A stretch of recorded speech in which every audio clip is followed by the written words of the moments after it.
사랑합니다. 축복합니다. 잘 오셨습니다. 네. 오늘은 열왕기상 17장의 말씀을 통해서 사명자가 가져야 할 세 가지 원리, 이 제목으로 하나님 말씀을 함께 나누고 기도하도록 하겠습니다.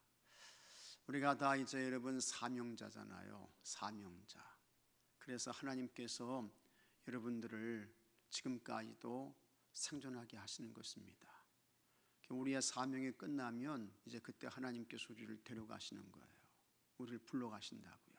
그래서 여러분이 살아있다는 것은 하나님께서 나에게 감당하실 것과 같은 사명을 오늘도 나에게 맡겨주셨구나. 하나님이 나에게 사명 부여해 주셨네. 이러한 믿음과 확신을 가지고 참 사명자로 사셔야 돼요. 사명자로, 거룩한 사명자로, 하나님의 부름을 받은 복된 사명자들로 이렇게 이제 사셔야 되는 것입니다. 여러분들이 다 사명자로 사시기를 주의 이름으로 축복합니다. 사명자로 사시는 거예요. 하나님께서 나에게 사명 주셨어. 난 사명받은 사람이야. 이걸 이제 세상 사람들은 미션이라고 그러죠. 그런데 우리는 하나님이 나에게 부여해 주신 거룩한 사명이 있어. 나 이 사명 가지고 살아야지 하면서 참 그 사명 가지고 나가는 거예요. 사명을 가지고 전진하는 것입니다. 이 사명 가지고 산다는 것은 정말 여러분 아주 행복한 것입니다. 하나님이 나를 사명자로 맡겨주셨으니 얼마나 감사합니까? 얼마나 고마운 거예요. 사명자로 사셔야 돼요. 근데 오늘 말씀 보게 되면 참 이 사명자는 어떻게 살아야 되는가, 어떤 삶의 자세와 태도로 살아야 될까 하는 것을 오늘 말씀이 이제 엘리야를 통해서 그리고 이 사르반 여인을 통해서 우리에게 이제 말씀해 주고 있는 것입니다. 그래서 참 이러한 말씀을 통해서 여러분들이 다시 하나님 기뻐하시는 그와 같은 거룩한 사명자들로 세워주셔야 할 줄로 믿습니다. 지금 우리는 이제 북이스라엘에 관한 말씀을 나누고 있는 것입니다. 그래서 북왕국 이스라엘 이 왕들을 보게 되면 이 북왕국은 208년 동안 이렇게 이제 존속을 했다고 했습니다. 그리고 이 북왕국 이스라엘에는 19명의 왕들이 있었습니다. 그런데 이 왕들은요 다 악한 왕들이에요. 하나님께서 보실 때 다 못됐어요. 그래서 참 그 중에 하나라도 좀 제대로 하는 그와 같은 왕이 있으면 참 하나님께서 그래도 은혜를 베푸실 텐데 너무 악하고 불의한 거예요. 오늘 이 말씀의 배경은 누구냐? 아합의 그와 같은 시대에 있었던 그런 왕입니다. 그래서 이 아합은 북왕국 이스라엘의 7번째 왕이었습니다. 7번째 7대 왕이었습니다. 이 왕이 22년 동안 통치를 했어요. 22년 동안 북왕국 이스라엘을 통치했는데 북왕국 역사에서도 아주 악한 왕이었습니다. 정말 못된 왕이었어요. 그래서 얼마나 이 왕이 악하고 불의했던지 하나님께서 하늘 문을 닫으시는 거예요. 비가 없어요. 이슬이 없어요. 그렇게 하늘 문이 닫힌 그 기간이 얼마입니까? 성경은 3년 6개월이라 그렇게 말씀하고 있는 것입니다. 3년 6개월 동안 여러분 비가 안 왔다고 생각해 보십시오. 이슬이 없었다고 생각해 보십시오. 사람을 비롯해서 짐승 식물 다 죽습니다. 못 사는 거예요. 근데 그것이 하나님의 진노였습니다. 하나님의 심판이었던 것입니다. 그때에 이제 예언 활동을 했던 그와 같은 예언자가 엘리야라고 하는 예언자예요. 그 다음에 엘리사, 이렇게 이제 이어지게 되는 것입니다. 그래서 하나님께서 이제 하늘 문을 닫으시고 이 북이스라엘을 징계하시고 심판하시는데 이 엘리야는 주전 875년에 예언 활동을 시작했습니다. 주전 875전에, 그러니까 이제 9세기 이렇게 후반으로 접어들게 되는 것입니다. 그리고 아합은 몇 년에 이제 북왕국 이스라엘의 왕이 됐느냐? 주전 874년에. 아합이 1년 늦어요. 그리고는 이 엘리야는 참 성경을 보게 되면 엘리야는 대단한 사람입니다. 굉장한 사람이에요. 그래서 이 엘리야는요, 죽음을 보지 않고 승천한 사람이에요. 성경에 죽음을 보지 않고 승천한 사람이 있지요. 에녹. 그 다음에 구약 성경에 이 엘리야, 불수레를 타고 승천했어요. 하늘로 올라간 거예요. 굉장한 사람입니다. 대단하죠. 여러분, 불수레를 타고 하늘로 올라갔다고 생각해 보십시오. 그 모습을 상상해 보세요. 그 모습이 어땠는가? 대단하죠.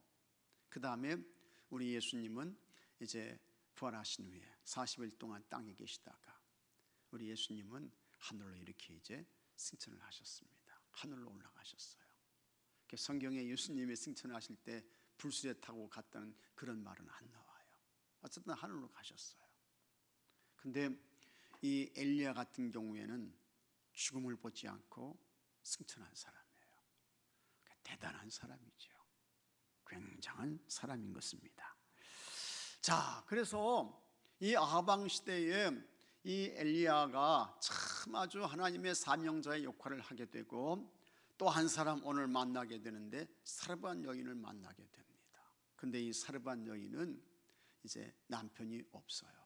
일찍 세상을 떠난 것 같아요. 그리고 아들과 사는 거예요.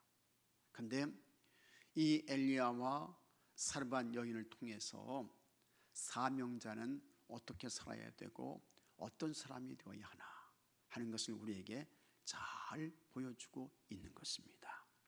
먼저 이 사명자는 어떻게 살아야 할까? 첫째로 같이 하겠습니다. 자신의 마음을 비워야 된다. 이게 첫 번째예요.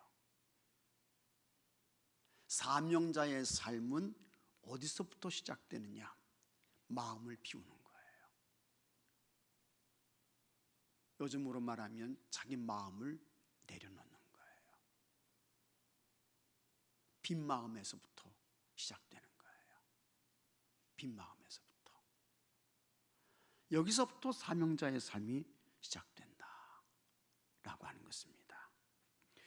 그래서 먼저 여기 이제 열왕기상 10장 1절 말씀 보면 내 말이 없으면 수년 동안 비도 이슬도 있지 아니하리라, 이렇게 이제 말씀을 하면서 하나님께서 엘리야를 부르시고 이 엘리야를 어디로 보냅니까? 그릿 시냇가로 보내는 거예요. 지금 엘리야는 어디에 있습니까? 사마리아에 있어요. 북이스라엘의 수도는 사마리아였습니다. 남왕국 유다의 수도는 어디입니까? 예루살렘이었습니다. 근데 하나님께서 이 엘리야를 사마리아에서 그릿 시냇가로 이렇게 이제 보냅니다. 그리고는 하나님께서 하시는 말씀이 너 그곳으로 가가지고 숨어 있어라.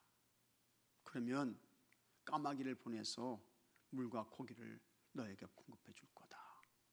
하나님이 이렇게 말씀하셔요. 참 여러분, 하나님께서 말씀하시는 것은 들을 수 있는데 하나님께서 까마귀를 통해서 물을 주시고 까마귀를 통해서 고기를 주신다. 이게 참 여러분, 이와 같은 하나님의 말씀을 우리가 받을 때에 이걸 우리가 어떻게 수용해야 됩니까, 여러분? 까마귀를 통해서 먹을 걸 주신다는 거예요. 까마귀를 통해서 살게 하신다는 거예요. 이런 말씀을 우리가 받을 때에 참 그래도 사람은 생각이 있고 이성이 있고 판단하고 결정할 수 있잖아요. 근데 하나님께서 이런 말씀을 하실 때에 3년 6개월 동안 뭐 하늘이 닫히고 이슬이 없고 비가 없고 지금 이런 상황에서 하나님께서 까마귀를 통해서 먹을 걸 주시고 물을 공급해 주신다. 이게 참 수용하기 대단히 어려운 그와 같은 말씀의 내용인 것입니다. 까마귀로 먹이신다. 이 까마귀는 그래도 우리가 이제 까마귀 좋아하는 그런 사람은 별로 없는 것 같아요. 까마귀를 별로 그렇게 좋아하지 않는 것 같습니다. 그렇죠? 그래서 이 까마귀에 대해서 그렇게 좋은 생각과 감정을 가지고 있지 않은 것 같은데, 하여튼 하나님께서 하시는 말씀이 그 까마귀를 통해서 하나님께서 이제 먹이게 하신다라고 하는 것입니다. 떡을 주시고 고기를 주시고 이렇게 하신다는 거예요. 그런데 이제 이 말씀 보게 되면 여기 이제 그런 말씀이 나옵니다. 그래서 여기 3절 말씀 보게 되면 쭉 동쪽으로 와서 요단 그리 시냇가에 심고 해가지고 5절 말씀을 한번 보십시오. 5절 말씀 보게 되면 5절 말씀 같이 한번 읽어보겠습니다. 그가 여호와의 말씀과 같이 하여 곧 가서 요단 앞 그리 시냇가에 머물매, 이렇게 말씀하고 있습니다. 그가 여호와의 말씀과 같이 하여, 아주 중요한 말씀이에요. 그가 여호와의 말씀과 같이 하여. 그 다음에 하나님께서 또 이 엘리야를 어디로 보내십니까? 사르밧으로 보내셔요. 이 사르밧으로 보내시는데, 이 사르밧은 어디냐? 이 사르밧은 시돈 가까운 지역입니다. 이 시돈은 바알 신앙의 근거지예요. 근데 하나님께서 먼 그곳으로 이렇게 이제 이 엘리야를 보내시는 거예요. 근데 엘리야가 그렇게 이제 보내실 때에 아무 소리 하지 않고 이 엘리야가 다 그대로 가는 것입니다. 그리 시냇가로 가고, 그 다음에 또 여기 사르밧으로 가고, 하나님께서 말씀하시는 대로 가는 거예요. 자기 생각, 어떠한 자기 지식, 자기 편리함, 이런 거 따라가지 않고 하나님이 말씀하시는데, 하나님이 명령하시는데, 하나님이 지시하시는데 그것대로 가는 거예요. 왜 엘리야가 자기 생각이 없었겠습니까? 하나님이 까마귀를 통해서 떡과 고기를 주신다고, 그리 시냇가에 가서 물을 마시라고, 또 하나님께서 저 사르밧으로 가는데 거기는 그 바알 그 신앙의 근거지와 가까운 곳인데, 혹시라도 거기 가가지고 바알 숭배자들에게 내가 붙잡혀가지고 내가 해라도 당하는 거 아닌가? 자기 생각이 다 있어요. 자기가 판단하고 자기가 결정하고 그런 게 다 있는 거예요. 그러나 엘리야는 그걸 다 내려놔요. 그리고 하나님의 말씀을 쫓아갑니다. 하나님의 지시를 따라가는 거예요. 자기 생각과 자기 지식과 자기 편리한 거 그걸 다 비우고 그걸 내려놓고 하나님의 뜻과 하나님의 지시와 하나님의 말씀을 쫓아가는 것입니다. 그것이 엘리야였습니다. 그런 엘리야는 누구였습니까? 그 사람이 진짜 사명자였던 것입니다. 여기 계신 여러분들도 다 여러분 오랫동안 신앙생활 하시면서 또 교회 공동체 안에 있으면서 여러분의 생각이 다 있습니다. 여러분의 관점이 있습니다. 여러분의 눈이 있어요. 여러분의 지식이 있어요.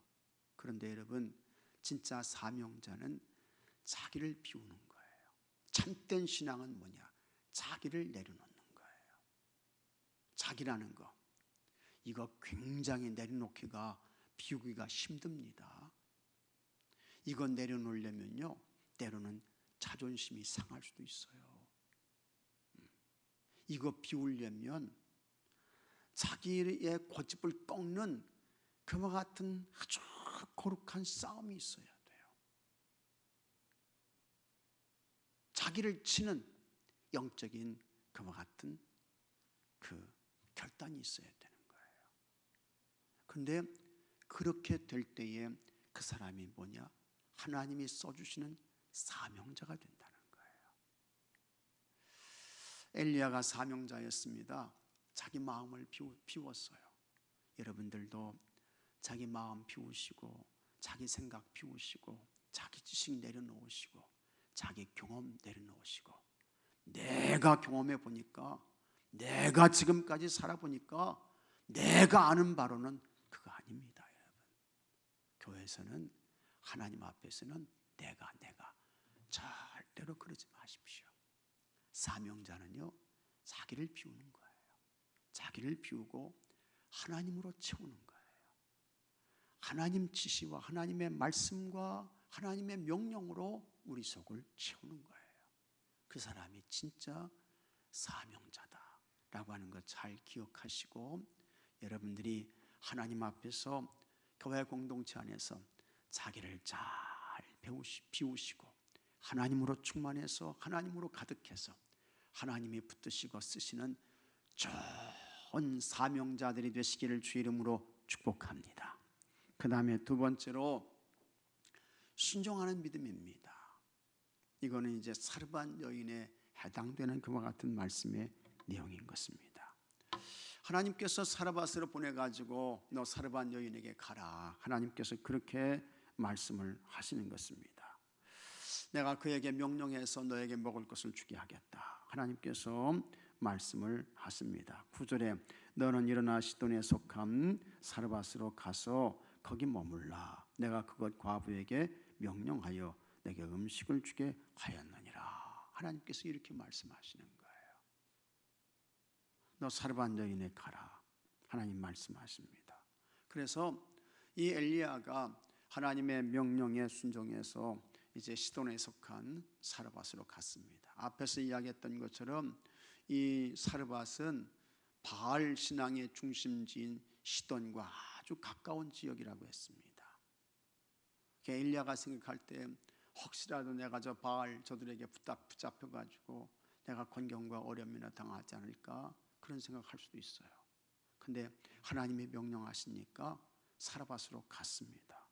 갔더니 정말 거기에 사르밧 여인이 있는 것입니다. 그래서 이 사르밧 여인에게 엘리야가 명령합니다. 11절 말씀 보면 내 손에 떡 한 조각을 내게로 가져오라, 이렇게 이제 명령을 하는 것입니다. 떡 한 조각을 내게로 가져오라.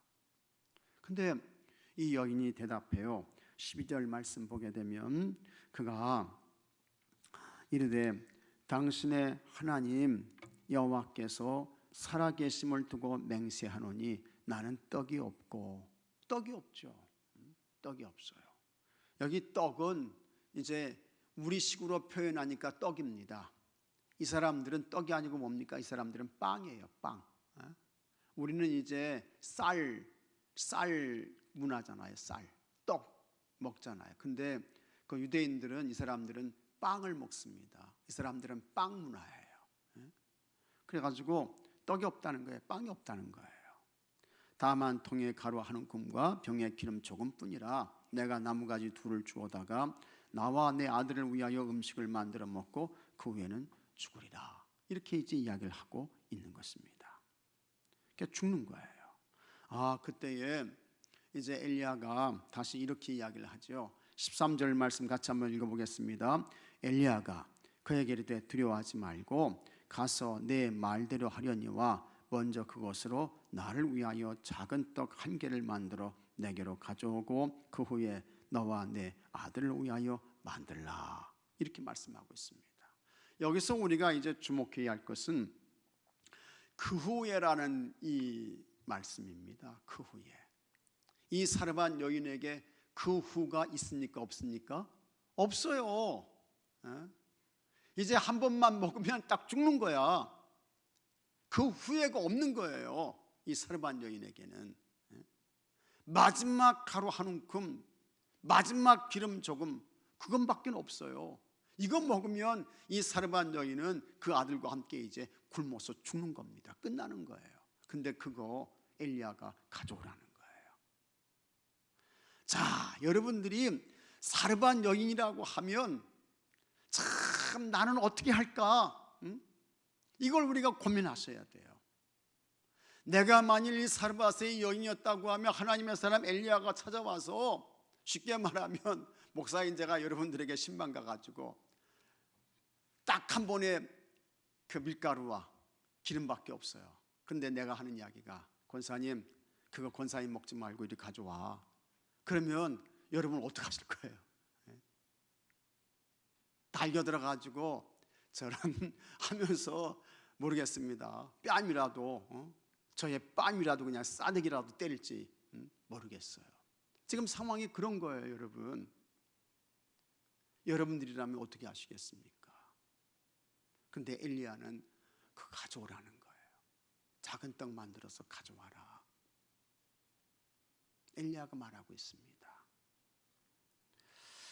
참 이런 때에 우리가 어떻게 해야 될까? 근데 여러분, 하나님께서 이와 같은 경우를 요구하실 때가 있어요. 그냥 성경에 지나가는 이야기로 끝나면 안 된다는 것입니다. 하나님께서 우리에게 이와 같은 결단을 요구하셔요.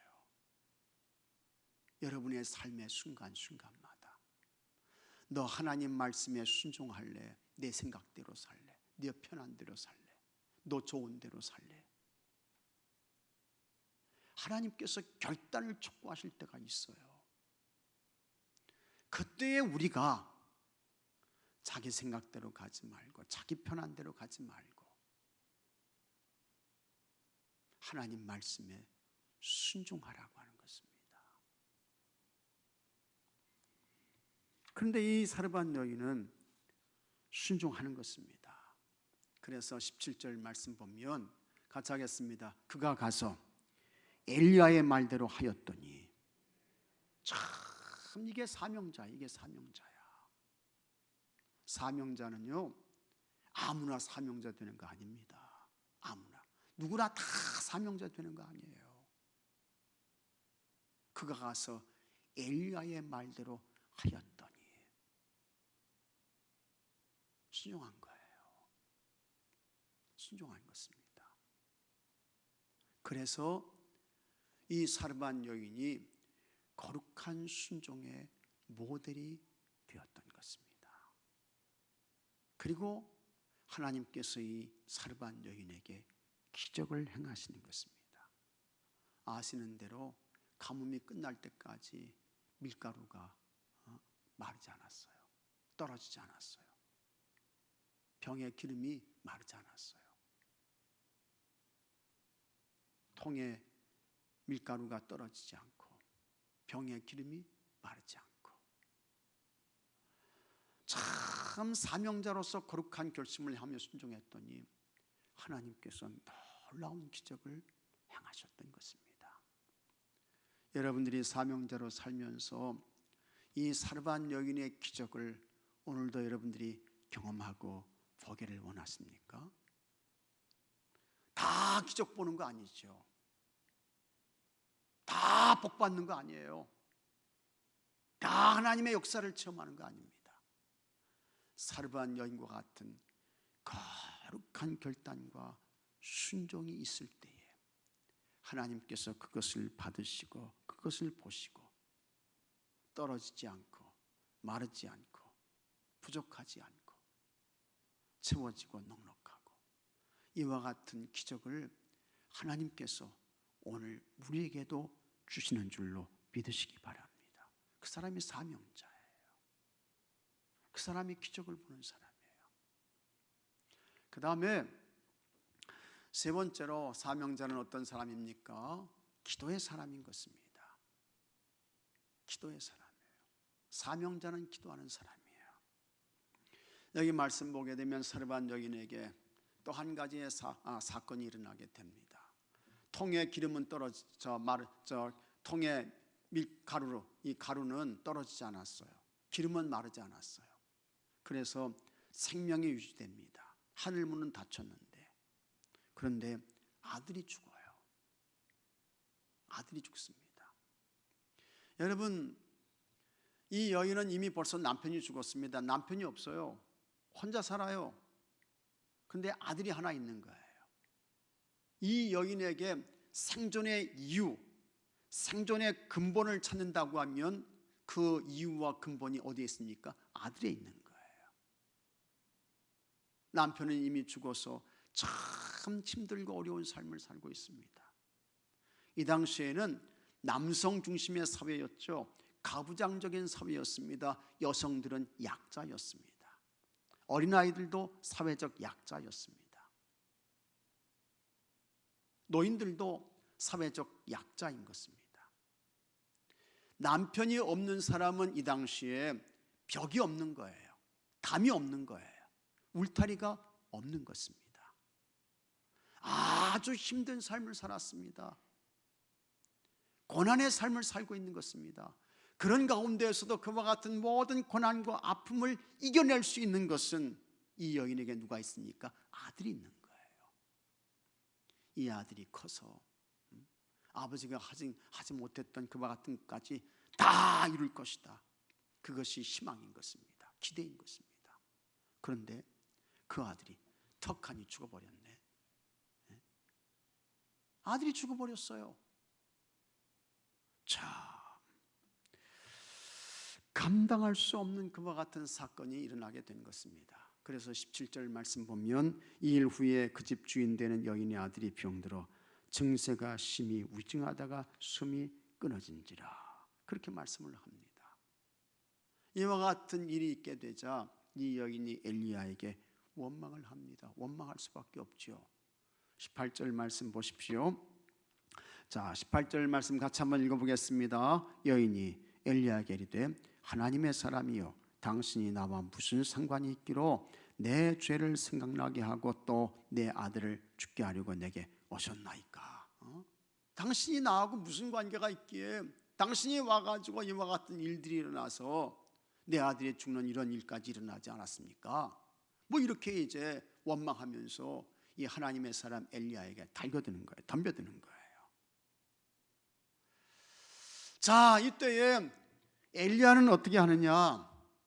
엘리야는 다른 방법이 없었습니다. 하나님께 기도합니다. 그런데 그냥 기도하지 않고 부르짖어 기도하죠.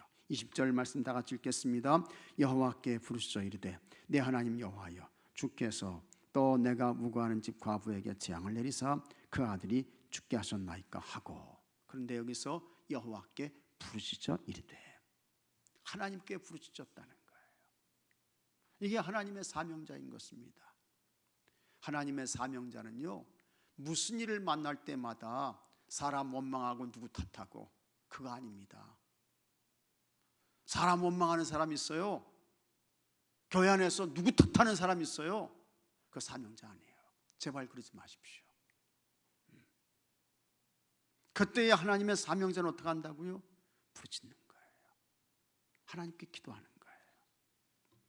21절에 다 같이 읽겠습니다. 그 아이 위에 3번 펴서 엎드리고 여호와께 부르짖어 이르되 내 하나님 여호와여, 원하건대 그 아이의 혼으로 그의 몸에 돌아오게 하옵소서. 여기 3번 이렇게 몸을 펴서 엎드렸다고 했습니다. 여기 3번 폈다고 하는 것은 이거는 간절함을 말하는 거예요. 아주 애절함을 말하는 거예요. 하나님, 저 여인의 아픔과 고통을 하나님 아시잖아요. 저희 여인에게 유일한 희망은 아들인데 그 아들 데려가시면 어떡합니까? 하나님 좀 도와주세요. 살려주세요. 그 간절함, 그 애절함이 뭡니까? 3번이에요. 그게 3번. 삼중구조. 강조하고 또 강조하고 다시 또 강조하고 간절함인 것입니다. 그러면서 여호와께 부르짖어 이르되 내 하나님 여호와여, 원하건대 그 아이의 혼으로 그의 몸에 돌아오게 하옵소서. 돌아오게 하옵소서.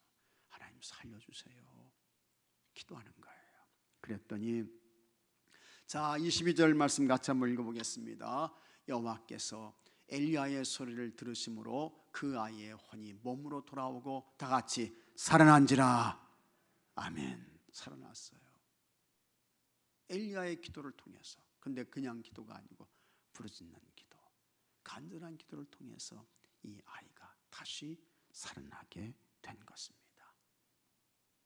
그래서 사르반 여인이 그 모습을 보고 고백합니다. 이제야 내가 당신은 정말 하나님의 사람이시오. 당신의 입에 여호와의 말씀이 있는데 그 말씀이 진실인 줄로 알았습니다. 이 여인이 고백을 하게 되는 것을 우리가 보게 되는 것입니다. 부르짖는 기도를 통해서, 간절한 기도를 통해서 이 아이가 살아난 것입니다. 엘리야가 능력이 있어서 된 거 아닙니다. 하나님께서 어떻게 하셨다고요? 엘리야의 소리를 들으심으로 하나님이 들으신 거예요. 그 기도를 들으신 거예요. 그 간절함을 받으신 거예요. 그래서 하나님께서 살려주신 것입니다. 오늘도 여러분, 엘리야의 심정으로, 엘리야의 마음으로 우리가 부르짖어 기도하면 하나님께서 들으시는 줄로 믿으시기 바랍니다. 하나님께서 기적을 행하시는 줄로 믿으시기 바랍니다. 그게 사명자인 것입니다. 그래서 사명자의 세 가지 원리, 자신을 비우고 하나님을 채운다. 그 다음에 하나님께 순종한다. 하나님 말씀에 순종한다. 부르짖어 기도한다. 이게 사명자다. 잘 기억하시고 여러분들이 다 이렇게 살아서 하나님이 쓰시는 좋은 사명자들이 되시기를 주의 이름으로 축복합니다. 1번, 어려운 일을 만났을 때 주님의 뜻을 묻고 그에 따라 행동합니까? 그렇죠. 하나님의 뜻을 물으셔야죠. 그리고 자기 생각대로 가는 거 아닙니다. 하나님의 뜻, 하나님의 마음, 하나님의 생각을 채우셔야 됩니다. 둘째, 이해할 수 없는 말씀을 받았을 때 순종하고 있습니까? 하나님께서 이걸 요구하신데도요. 근데 여러분, 하나님께서 이 순종을 요구하실 때에 자기 생각에 꽉 잡혀가지고 가면 안 됩니다. 하나님 말씀하시니 순종하겠습니다. 순종할 수 있는 힘 주세요. 능력 주세요. 그리고 순종하는 거예요.